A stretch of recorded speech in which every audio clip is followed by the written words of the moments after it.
2. Labor and working conditions. Introduction. Paragraph 1. Environmental and Social Standard 2 recognizes the importance of employment creation and income generation in the pursuit of poverty reduction and inclusive economic growth. Borrowers can promote sound worker management relationships and enhance the development benefits of a project by treating workers in the project fairly and providing safe and healthy working conditions. Objectives: to promote safety and health at work, to promote the fair treatment, non-discrimination, and equal opportunity of project workers, to protect project workers, including vulnerable workers such as women, persons with disabilities, children of working age in accordance with this environmental and social standard, and migrant workers, contracted workers, community workers, and primary supply workers as appropriate. To prevent the use of all forms of forced labor and child labor. To support the principles of freedom of association and collective bargaining of project workers in a manner consistent with national law. To provide project workers with accessible means to raise workplace concerns. Scope of application. Paragraph 2.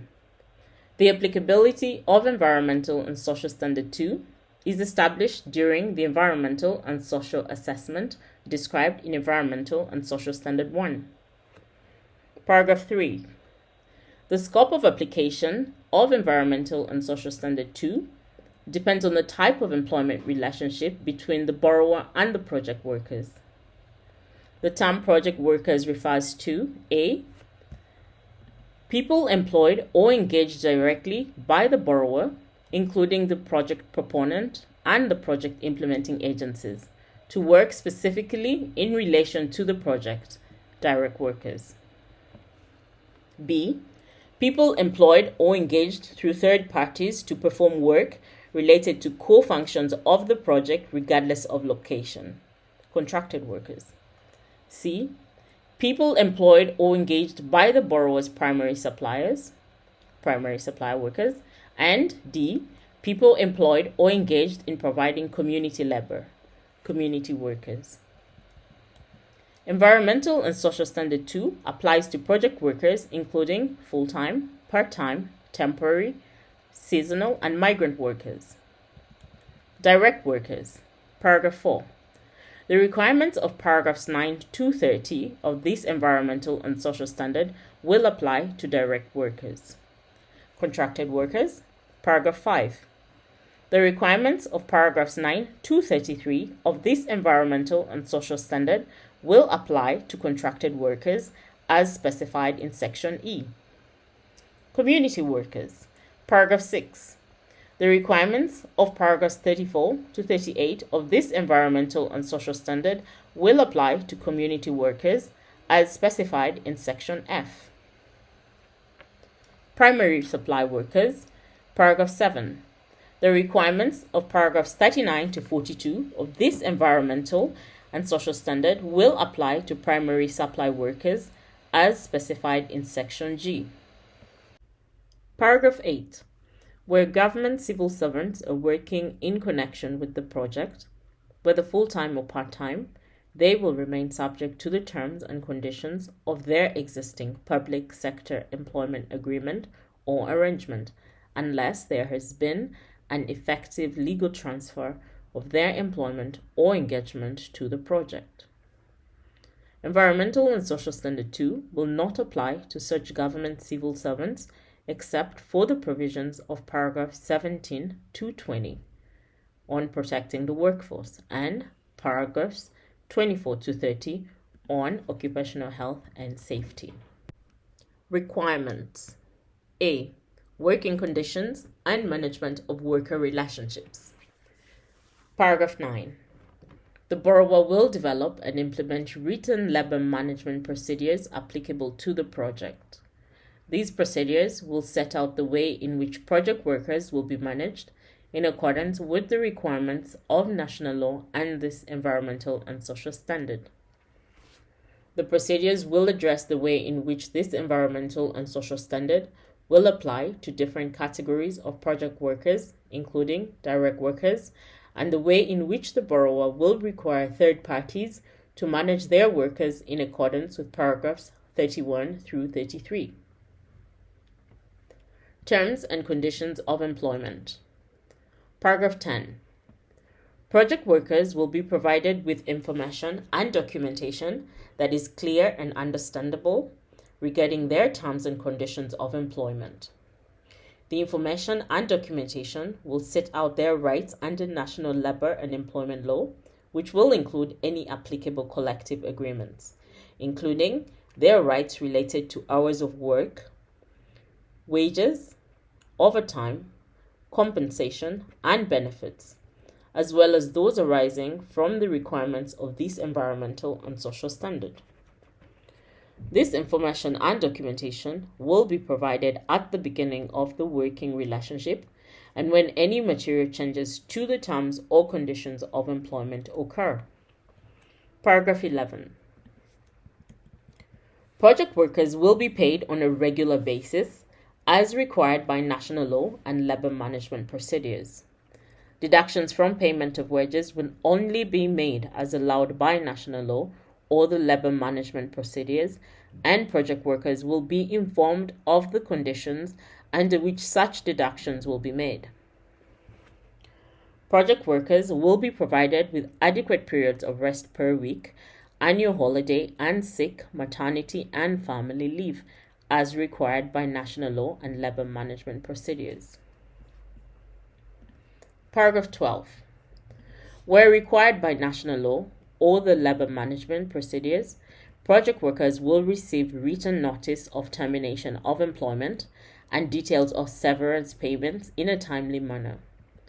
All wages that have been earned, Social Security benefits, pension contributions, and any other entitlements will be paid on or before termination of the working relationship, either directly to the project workers or, where appropriate, for the benefit of the project workers. Where payments are made for the benefit of project workers will be provided with evidence of such payments. Non-discrimination and equal opportunity. Paragraph 13.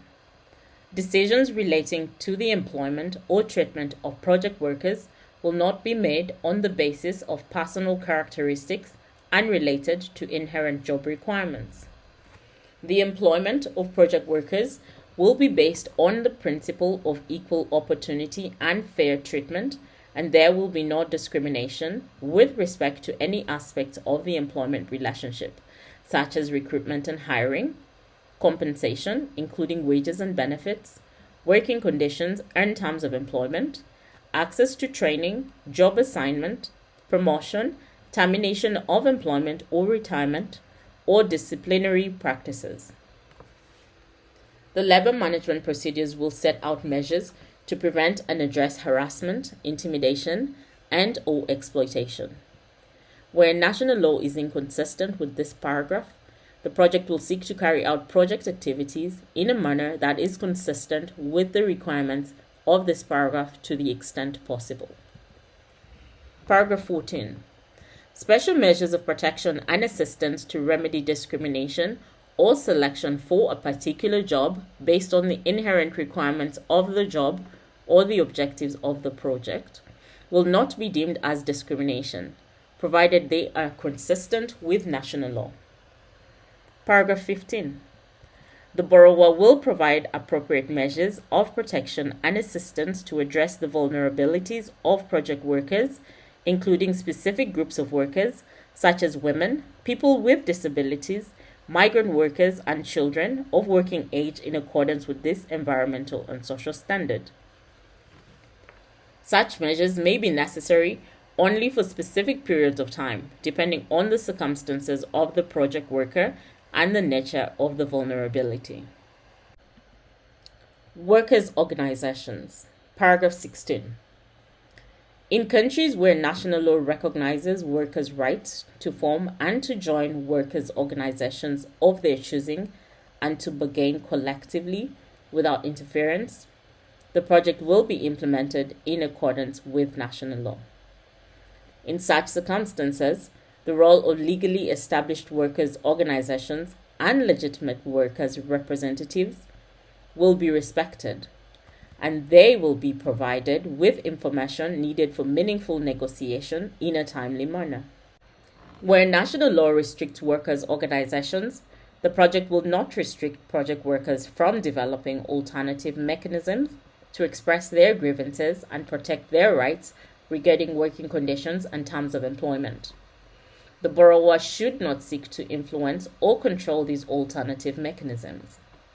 The borrower will not discriminate or retaliate against project workers who participate or seek to participate in such workers' organizations and collective bargaining or alternative mechanisms. B. Protecting the workforce. Child labor and minimum age. Paragraph 17. A child under the minimum age established in accordance with this paragraph will not be employed or engaged in connection with the project. The labor management procedures will specify the minimum age for employment or engagement in connection with the project, which will be the age of 14 unless national law specifies a higher age. Paragraph 18. A child over the minimum age and under the age of 18 may be employed or engaged in connection with the project only under the following specific conditions. A. The work does not fall within paragraph 19 below. B. An appropriate risk assessment is conducted prior to the work commencing. And C. The borrower conducts regular monitoring of health, working conditions, hours of work, and other requirements of this environmental and social standard. Paragraph 19. A child over the minimum age and under the age of 18 will not be employed or engaged in connection with the project in a manner that is likely to be hazardous or interfere with the child's education or be harmful to the child's health or physical, mental, spiritual, moral, or social development. Forced labor. Paragraph 20. Forced labor, which consists of any work or service not voluntarily performed that is exacted from an individual under threat of force or penalty, will not be used in connection with the project. This prohibition covers any kind of involuntary or compulsory labor, such as indentured labor, bonded labor, or similar labor contracting arrangements. No traffic persons will be employed in connection with the project. C.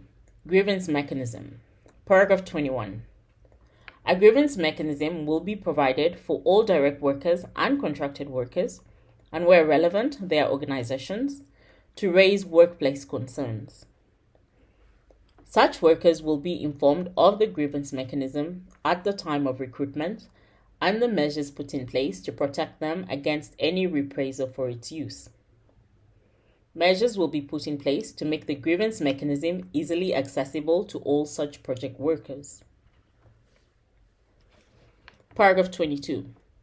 The grievance mechanism will be proportionate to the nature and scale of the potential risks and impacts of the project.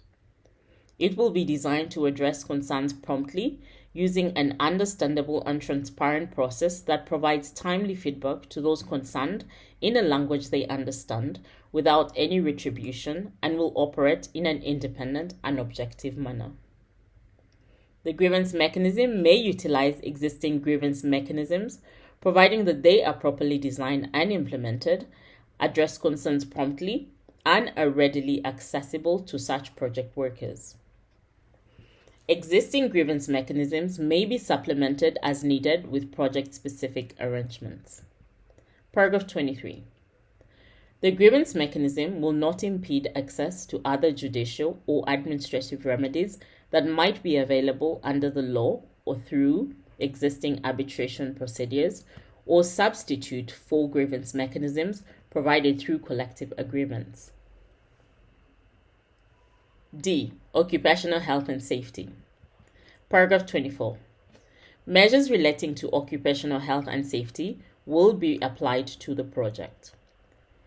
The occupational health and safety measures will include the requirements of this section and will take into account the general environmental health and safety guidelines and, as appropriate, the industry-specific environmental health and safety guidelines and other good international industry practice. The occupational health and safety measures applying to the project will be set out in the legal agreement and the environmental and social commitment plan. Paragraph 25. The occupational health and safety measures will be designed and implemented to address A. Identification of potential hazards to project workers, particularly those that may be life-threatening. B. Provision of preventive and protective measures, including modification, substitution, or elimination of hazardous conditions or substances. C. Training of project workers and maintenance of training records. D. Documentation and reporting of occupational accidents, diseases, and incidents. E. Emergency prevention and preparedness and response arrangements to emergency situations. And F. Remedies for adverse impacts such as occupational injuries, deaths, disability, and disease. Paragraph 26. All parties who employ or engage project workers will develop and implement procedures to establish and maintain a safe working environment, including that workplaces, machinery, equipment, and processes under their control are safe and without risk to health, including the use of appropriate measures relating to chemical, physical, and biological substances and agents. Such parties will actively collaborate and consult with project workers in promoting understanding and methods for implementation of occupational health and safety requirements, as well as in providing information to project workers, training on occupational safety and health, and provision of personal protective equipment without expense to the project workers. Paragraph 27. Workplace processes will be put in place for project workers to report work situations that they believe are not safe or healthy, and to remove themselves from a work situation which they have reasonable justification to believe presents an imminent and serious danger to their life or health. Project workers who remove themselves from such situations will not be required to return to work until necessary remedial action to correct the situation has been taken. Project workers will not be retaliated against or otherwise subject to reprisal or negative action for such reporting or removal. Paragraph 28. Project workers will be provided with facilities appropriate to the circumstances of their work, including access to canteens, hygiene facilities, and appropriate areas for rest. Where accommodation services are provided to project workers, policies will be put in place and implemented on the management and quality of accommodation to protect and promote the health, safety, and well-being of the project workers, and to provide access to or provision of services that accommodate their physical, social, and cultural needs. Paragraph 29. Where project workers are employed or engaged by more than one party and are working together in one location, the parties who employ or engage the workers will collaborate in applying the occupational safety and health requirements, without prejudice to the responsibility of each party for the health and safety of its own workers. Paragraph 30. A system for regular review of occupational safety and health performance and the working environment will be put in place and include identification of safety and health hazards and risks, implementation of effective methods for responding to identified hazards and risks, setting priorities for taking action, and evaluation of results. E. Contracted workers. Paragraph 31.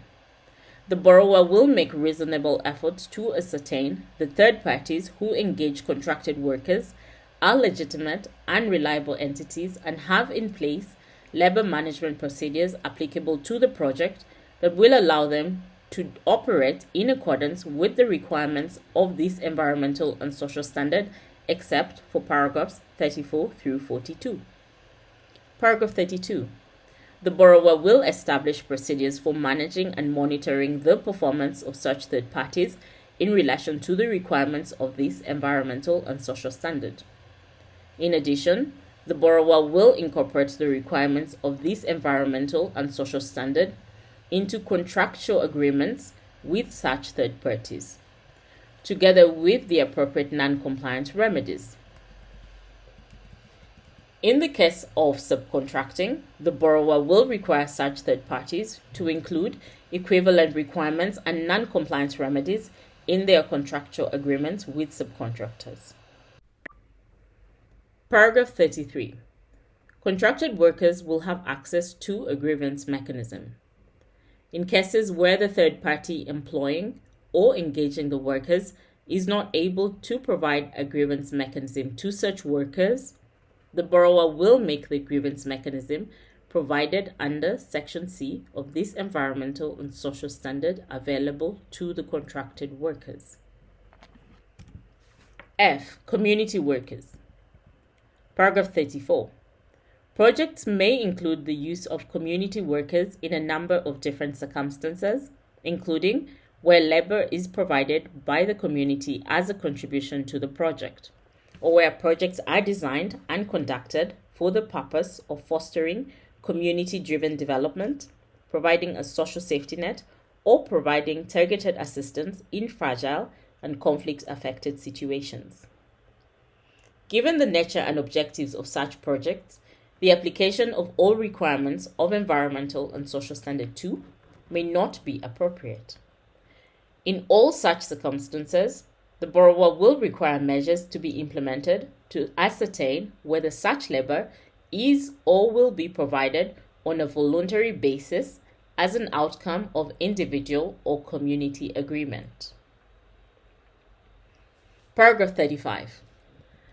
Accordingly, where the project includes the provision of labor by community workers, the borrower will apply the relevant provisions of this environmental and social standard in a manner which reflects and is proportionate to A. The nature and scope of the project, B. The specific project activities in which the community workers are engaged, and C. The nature of the potential risks and impacts to the community workers. Paragraphs 9 to 15, working conditions, and paragraphs 24 to 30, occupational health and safety, will be assessed in relation to community labor and will be applied in a manner which reflects A to C above.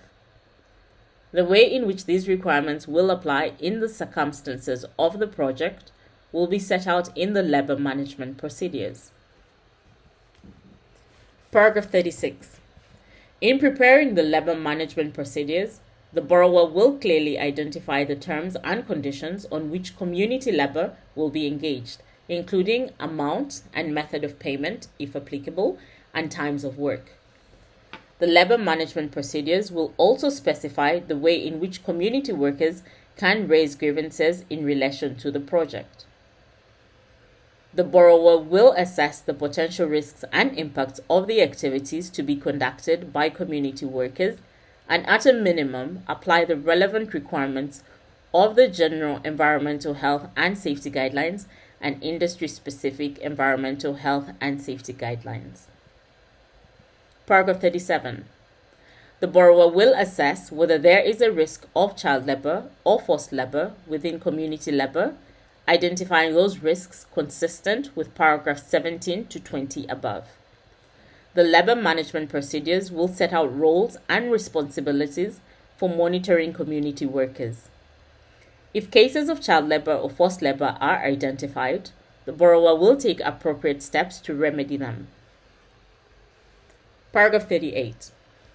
The review system established pursuant to paragraph 30 will take into account the provision of labor by community workers in the project and that adequate training is provided to such workers, tailored to their particular needs and the potential risks and impacts of the project.